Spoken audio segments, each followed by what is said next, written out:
And it also, Douglass was adamant about raising troops, and he wrote a short story. We use this epigraph that who would be free himself must strike the blow. Right. And this was an important recruiting station for the 54th Regiment. Absolutely, absolutely. I think that when we try to reimagine what it was like of the time, if we look back and use their words, their speeches, they were quite eloquent about why they needed to step forward and fight. They'd been doing it, after all, for years. Freedom was rising in the country for African Americans since arriving here in Boston as early as 1638. And this notion that black troops needed to be raised was an immediate understanding. They'd been talking about the conflict that was coming. When shots are fired at Fort Sumter, Robert Morris, the first practicing black attorney, but the second black attorney in the nation, goes immediately to the State House and says, you know, we're ready to sign up. I mean, we're ready. And they say, oh my God, no, oh, no, this is going to end quickly. No, we don't need to add black people to this fight. That will just turn this into something quite different. So, of course, they deny blacks the right to fight as citizen soldiers. And this has lots of implications, right? You know, first you want to be in the fight because you've been working on ending slavery in peaceful ways, and that hasn't worked. And now it's come to this conflict. So they decide, as they did in the Revolutionary War, to raise their own militia to protect Massachusetts. During the Revolution, it was to protect Boston.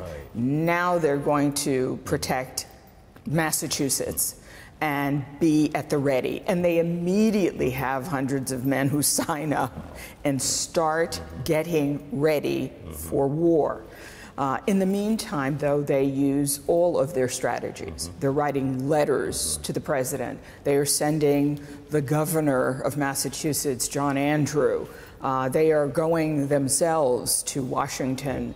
So they use all of those means. Lewis Hayden invited Governor Andrew for Thanksgiving dinner in 1862. And can you tell us a little bit about what happened? Well, it's a wonderful story. Andrew and Hayden are friends. Lewis Hayden, having escaped slavery in Kentucky, lives here on Beacon Hill with his wife, Harriet. They have a home that we detail as many as 100, if not more, formerly enslaved people being there. Harriet Beecher Stowe visits Hayden, you know, so Hayden is quite a leader.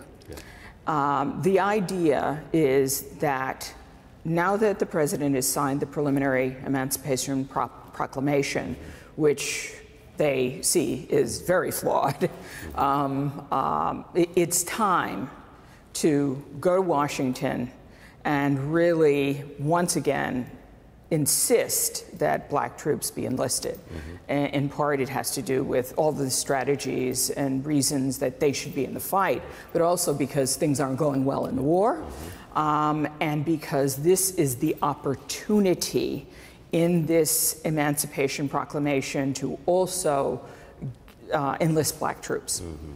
So the idea of inviting a white sitting governor to a black family's home for Thanksgiving, Massachusetts, of course, you know, thinks it invents everything, but certainly Thanksgiving. And we do invent a lot. We are the innovators, but it's a big holiday. This is a very, and of course, there are people who can't believe, oh my God, the governor is a black home. But this is done for lots of reasons. So it will be seen, will be noticed, and so that he will be able to talk to him on behalf of the black community. And Andrew agrees to go to Washington after the president has signed the Emancipation Proclamation to convince him to enlist black troops. He leaves in January after the signing, and lots of celebrations here in Boston. And when he is meeting with Secretary of War Stanton, they write into the margin, because it's not part of the document yet, but it has to be written into the margin, a separate corps of colored troops. So it still hasn't happened yet until that moment.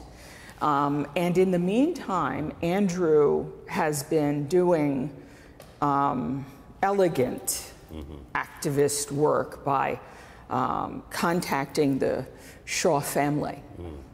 He's looking to someone like Shaw, who has already been in the fight.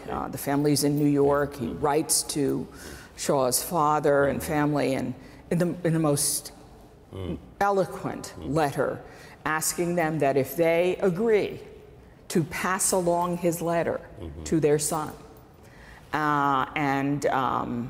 they agree. And of course, what people might not understand is that this is likely going to end in his death, as well as the black troops. They're not going to be taken prisoner. He's not going to be treated as other white officers of troops in the Union Army might be treated in what we know to be terrible conditions in prisons and as prisoners of war. So you're asking someone to give their life for this cause, which is now about ending slavery. And so when the governor sees them off on the Boston Common and tells them that Massachusetts has not lost one of 53 flags to bring back the colors,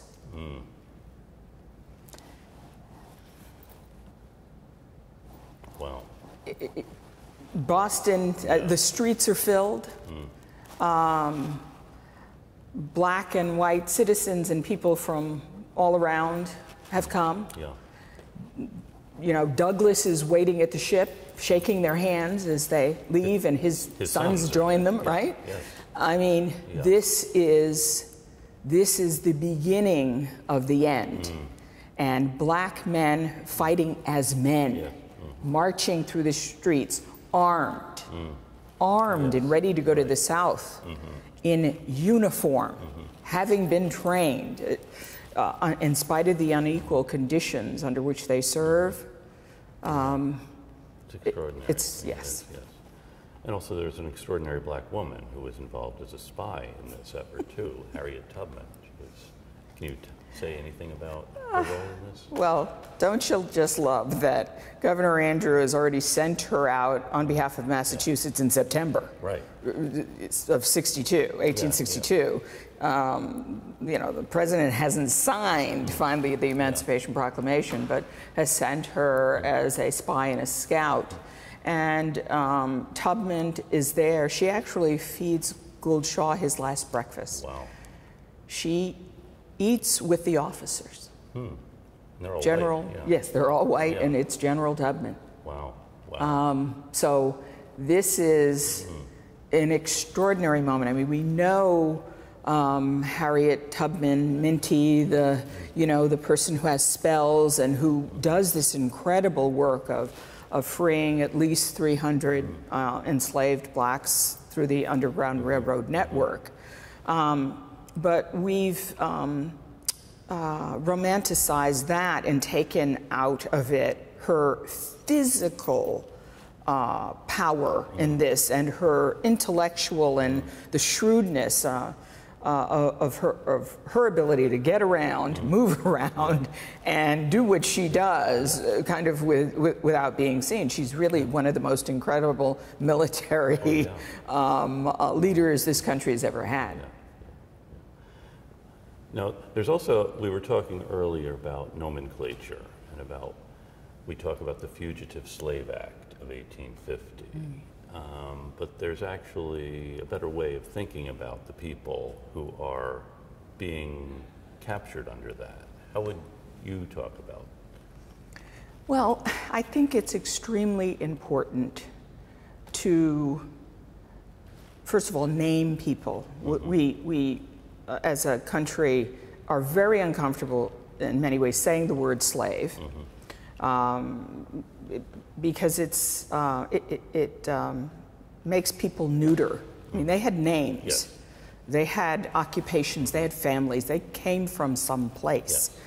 And they did not give themselves up into slavery. For them. They were enslaved. Yes. They were captured. They were kidnapped. These are all heinous acts that really are relinquished to simply defining the person who finds themselves a slave, but rather to understand the process of what goes on in that and then what that means.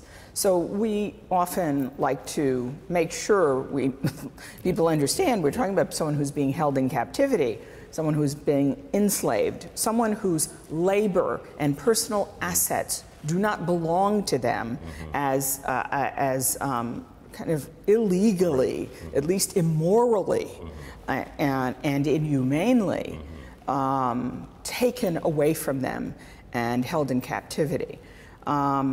So when we talk about someone who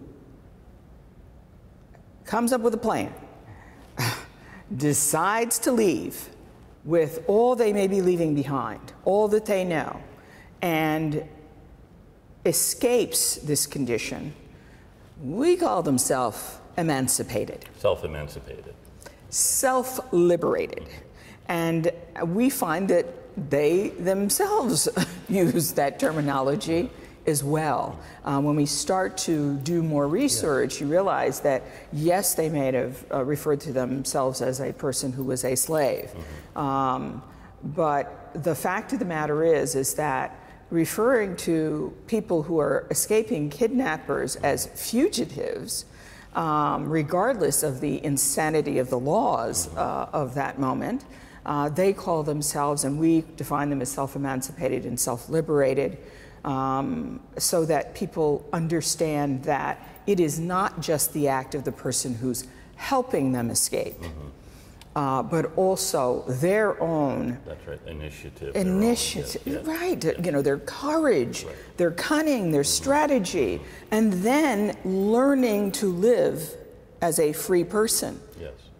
We seem to understand that when we sometimes see people who've been held in captivity these days, and that when they come out of it, this is a process, but we don't really have a great understanding of what that means.